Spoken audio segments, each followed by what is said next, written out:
All right, so I'm just sitting here chilling out and thinking about my situation where my truck, where I got done wrong with a truck, that was paid for, and that a shop did bad work and it blew up my engine. And it's kind of like a friend of mine's story. He goes by the CB handle H2O. So I've told a little bit about mine, but that's a different story. But this is about shops ripping off drivers. I mean, full-on ripping off drivers. That's part of the reason that I'm trying to show how to work on your truck so you don't get ripped off at a shop. Okay? That's part of the reason for my whole channel. So I'm gonna tell you H2O's story, and you're gonna like this story. This is crazy. This is, people, I don't blame you if you don't believe a word I say once I get to the point where I say he was camping out in the woods. I don't blame you if you don't believe me, but I'm telling you it's true. And the truck's still there for sale. They just now released it because he told the finance company that's messed up the way they did us. The finance company was like, man, you should have told us ahead of time. He had no reason putting a Volvo in that shop anyways. But he didn't know what to do, and that's what happens when drivers break down, is you don't know what to do. I'll tell you what you don't do. You don't go to that shop in Liberal, Kansas. But anyways, so here's what the gist, or I'm going to tell the story, but I'm going to call him. Not right now. We're going to work it out. I talked to him. He said I could go ahead and put the story up. So I told him, I said, man, I want you to tell us.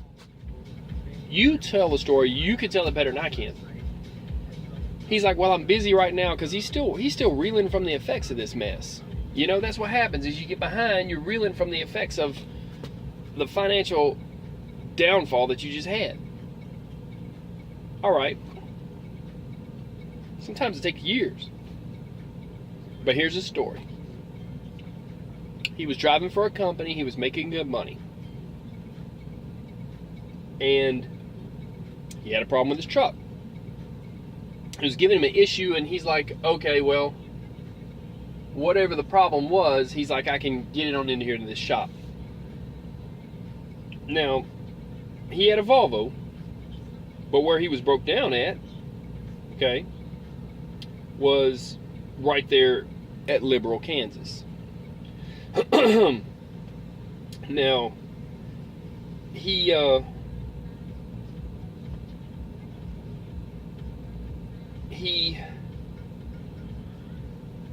took it into the shop, and it was a dropped piston in one cylinder, and as he was driving it a little bit further to get there, a valve dropped down into the cylinder hole. It went ahead and dropped. And that caused a little more engine problem, but not majorly. You got to rework the head and then that cylinder, the piston, whatever. Okay. So what he did was, he took it into the shop and said, check it out and tell me what it's going to be. And the shop says, okay, we'll check it out. They checked it out, and they said, you've got a dropped cylinder.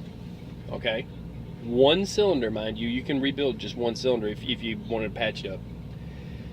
He had a dropped cylinder and that valve that had dropped. Okay, how much is that going to be to fix it?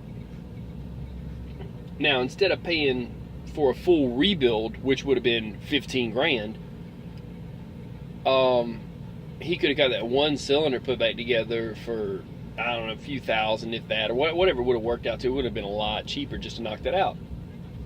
Now, he said, he was planning to do that, take the next load he had, and then sell the truck, because the truck was in his name. He had a title in his hand. When we walked in there. He's like, here's, I've got a title. It's my truck. That was his first mistake, because then the shop knew they could rip him off. That's part of the problem. He did have a finance company that was financing him on something, but I don't know what that was all about. Somehow they kept it from them, even though they had a shop bill. They made it harder to get them the title. I guess he had refinanced it or gotten a loan, even though the title was in his name that he had. Okay, originally he had originally a title, and then maybe he did some financing. So, regardless of who owned it, him or the finance company, he drives it in there and he asks for work to be done, but he only wanted one cylinder done. And you're going to think, at first, you're going to think that's not a dirty shop, but let me explain to you. They were dirty. They're getting in a few trucks a year, and the shop down the street was wondering. He's like, how are they getting in a few trucks in a year that people can't afford to pay for, and they're doing this too? I'll show you how. I'll tell you how.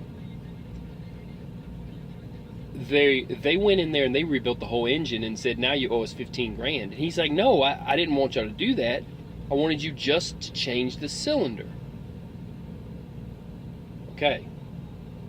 So he's got records of all his phone calls back and forth and all this stuff with him. They had did a full rebuild on him and then said, oh, well, then you got to forfeit the truck. We're taking your truck. They weren't even done with everything. When they finished up the truck and finally rolled it out of the shop, let me tell you where he was in the meantime. He had a backpack and he was living in the woods. And he watched them every day from the woods. He had somebody that was helping him too, but he was living in the woods. H2O, living in the woods there, waiting on them to pull his truck out because he was going to go get it back. Okay. All right. He was out there for a couple months. I don't know how many months. I got to ask him. He'll tell you the story better than I can. That's why I wish he was here on the radio, on the phone there. But I'm telling this anyways, because you won't believe it. And then when you hear him, you'll be like, oh, I get it. Yeah. So he was staying behind the place in the woods for a few months now. Living in the woods. And when they were done with the truck, he had time to talk to some other people around town. There was no other shop around there for Detroit's, none. Even though he had a Volvo, he had no reason putting it in the Detroit shop, whatever. So what he did was, he talked to the guy down the street that they had a shop, and the shop guy says, I wondered how they were getting 2 and 3 and 4 trucks a year or however often and taking them from the drivers and selling them. That seems kind of high on average for a shop to do that. Okay. And they were ripping off other people on other stuff too. The place is about out of business now. He even told me, he's like, you ain't even got to worry about it. They're going out of business because everybody knows they're dirty. Well, I'm going to tell the story anyways, and I want him to tell it because it's still messed up, because now they're selling his truck up there. They finally wrangled the title away, and he told me about that the other day, and I'm like, you know what? I'm going to tell this story. They finally wrangled the title away from the finance company that he had, I guess, had some finance with, whatever, even though he told him, hey, make it take as long. This was 2013, people. 5 years been sitting up there. They finally got the title away, and now it's up there for sale. Don't buy that Volvo. So don't even support places like that. So anyways, so H2O's living in the woods, and he had time to talk to a shop down the street. The shop down the street told him that, and he's like, man, I'm going to need probably some batteries, to get the truck started and get it out there. The guy at the shop down the street, knowing what was going on, gave him a couple of batteries and was like, you handle your business, driver. Get it back to me later, right? No lie. This ain't no lie. This is a good story, but it's true. It's true. So, anyways, he borrowed the batteries and he took it down, and as soon as they rolled it out of the shop, he put the batteries in it. He went to get in the truck, and he waited for the swoop thing to go back and forth, and by the time it did that, because first time he tried to take the truck, he's like, crap, it won't start. That's what happened, okay? Then he went and asked about the batteries, And the guy brought him because the batteries are dead in the truck that he's like, man, so he talked to the shop down the street, and the shop says, take these batteries. So he took the second time, he goes back up there, he put the batteries in the truck, he turned the key in, and he watched it swoop and swoop back, and by that time he was about to start it, they had already called the law, and 2 state patrols pull up the driveway and stopped him. They asked him for the information, all this stuff. He showed them a copy of the title that was in his name, but they, technically it's under the shop building this mess. And they were on his side about it. And they were like, you know what? If you'd have made it past that fence over there, you could have kept that truck. We couldn't have done nothing about it, because then it would have been a civil matter. You would have had this truck off this property, and it would have been a civil matter where you owe that shop money, and they'll have to take you to court instead of you taking them to court to try to get the truck back. Because he talked to a couple of lawyers, and it would have been something like I think it would have been something like a however many $1,000 retainer. And he said, but one lawyer said, if you get that truck and get it off their property, that's what happened. He says, you get it off their property, then civil suit, and they'll have to sue you, and then I'll take that on retainer for like I think he said for free or for a couple $100 or whatever, and I'll sue him because I think I can win and get your truck back in your name even. He said in the meantime you could be running it, they can't touch you.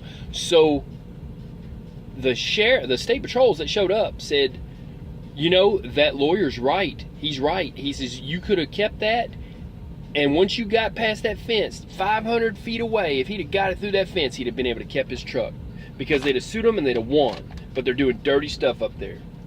So don't support people that do dirty stuff. It's the only Detroit shop in liberal Kansas. Okay? And for them doing him wrong, and for everybody out here that's been done wrong, and for me being done wrong, they can kiss my ass. That's what I got to say about that place. So, H2O, I'm going to be getting him on here, and he can tell this story better than I can. Now, his handle's H2O because they said that everywhere he went, it seemed like it was raining. They're like, man, what is wrong with you? Everywhere you go, it rains, right? H2O. So I call him H2O too, and I told him, I said, man, I thought, because I figured he fit in anywhere. He's like water, man. You put water in a glass or in a bottle, and it just fits the container it's in. That's H2O, man. He's just a cool old cat. And I'm like, man, I can't believe, we've been sitting here talking about this. But when I talked to him, I'm like, I can't believe me and him talking about it, that I didn't even tell his story. I'm going to tell his story, because they suck. They did him wrong. They took his truck. Now he's trying to work for a company for a little bit, and he's making his way back to buying a truck and leasing it right back to the company he was with before that was making good money. Now, so it's okay. He's all right. He's like me. He's like a cat. They'll land on their feet. We're going to work this out. In life, all of us drivers, we're going to learn where these places are. But they're about bankrupt now. That place has got so many money problems because of the truth getting out. But he lived in the woods for a couple of months to basically steal his truck back, because that's what. But technically, he was taking it back, and it's his. And they shouldn't have done all that and said, no, you have to have this much work done, when all it was a cylinder, and you could do a patch job like that. Now, there's no guarantee, but they was only going to give him a 90-day warranty, even with the full rebuild, where if he had taken it to the Volvo dealership or another place, they said that their warranty would have been however many years, probably, 600,000 miles is what most people have. And then you can get an extended warranty. So I'm just telling you the truth. Stay away from the shop in Liberal, Kansas. It's the only Detroit shop. You'll find them. And everybody in town knows about how they're dirty. And yeah, if he'd have just made it through the fence. So, but I know I'm leaving out half this story. And he's an awesome guy. Like I said, he could tell this story better than I could. Is what it is. But I'm sure he's probably got a lot more stories. But this is his story about him being done wrong. And the whole reason for my channel is to show you how to work on your own truck, to beat the wrecker for sure, but even to keep it out of the shop, people. Turn a wrench, man. A wrench fits your hand. You'll save a lot of money. Now, if you're tired and you want to pay for it, that's fine. If it's a bigger job than you really want to tackle, that's fine too. There's nothing wrong with that. But the more money you save in the meantime, the more you'll have saved up when it comes time for them big breakdowns. But even then, these shops are dirty. Y'all listen to me when I say these shops are dirty. These shops are dirty. They will rip you off. So, that's H2O's story. And I'm going to get him on, over my radio, same as I did with Dirty White Boy, where they did with the permits. And I'll let him tell it. But no lie, he was camping out in the woods waiting for them to pull his truck out for a couple months. And they wound up, he gave one person that helped him up there, he gave them a bunch of his tools that was in the truck, because they let him get his stuff out of the truck, to kind of pay for his way. It is what it is, man. And he almost, like he started the truck up, or when it went to swoop, I guess he was going to start it up. Maybe he did get it started. But the 2 state troopers pulled up and blocked the exit. And they even said, yeah, if you'd have got past the fence, it would have been a civil matter that they would have had to sue you, and we get what you're saying, and it's messed up. But now, they said, since these people here at this property have said they want you off their property and they don't want you back on the property, now we have to tell you can't come back on the property. That's how that went. If you don't believe me, figure out which shop it is. The only Detroit shop in Liberal, Kansas. Ask them if they're selling a Volvo and what was done to it. They did a complete rebuild. It's about 15 grand for that engine, and they're going to probably sell it for about 60 or 30 or whatever they sell it for. They're going to sit there and turn around and sell it for a lot of money, and they're going to make the money off the back of that driver. So don't support shops that rip off drivers. But they're about out of business anyhow. They're about to lose their everything anyhow. Everybody says they're tanking, so that's fine. But continue not to support them. Because for real, that's wrong. Even the trooper said it was wrong, and he had the title and all that stuff. And see, that's how you can fall from fame, man. You can have a place, the truck that's paid for, and a shop can do you wrong. So, y'all stay safe. I don't even know if I did a good job telling the story to you. If I did a good job, let me know. You can click like, you can click unlike, dislike if you want. But if you do, that's the exit button. You can kick rocks and you can leave. But anyway, y'all stay safe.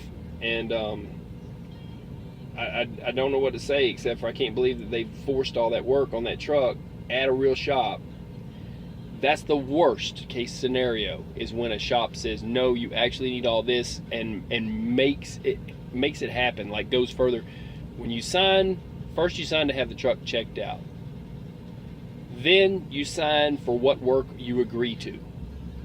Not they automatically put an engine in there and you have to pay for it. That's not how it works. So when they add stuff and the price goes up, they're supposed to consult you about that. Maybe even have you sign something else saying you're aware of it, because you got the right to drive it off their lot, even if it's smoking and breaking and clunking and throwing rods out the sides. That's your ride. If you want to have just for them to check it out and to leave, you got the right to leave and go somewhere else, or have it towed somewhere else. The finance company said, why didn't you call us? We could have figured something out before you put it in the shop or whatever. And they were like, everybody, that's the problem. Just like I wasn't thinking straight when it happened to me. You're not thinking in the manner of what can I do. The company I was leased to at the time, a long time ago, like I said, when that happened, they would have actually put me in another truck. I should have done that. I wasn't thinking straight. You're under a lot of stress when that happens. Have a checklist, have an exit strategy ready. Have a company to go to work as a company driver. In the meantime, don't just sit and not make money and have your truck in the shop. That's the first step. If you're an owner-operator, go get a company job for however many months. Let your truck sit in the shop if it's going to be that long. The second step is this. Don't get in over your head on how much you owe them, or they'll take your truck and they'll resell it for more money. And I think he's fixing to need help with that flatbed, getting that in there. I'm not sure. Don't mind helping people. I'm going to get off this thing. I'm going to help the driver. Y'all stay safe. I'm out. Peace.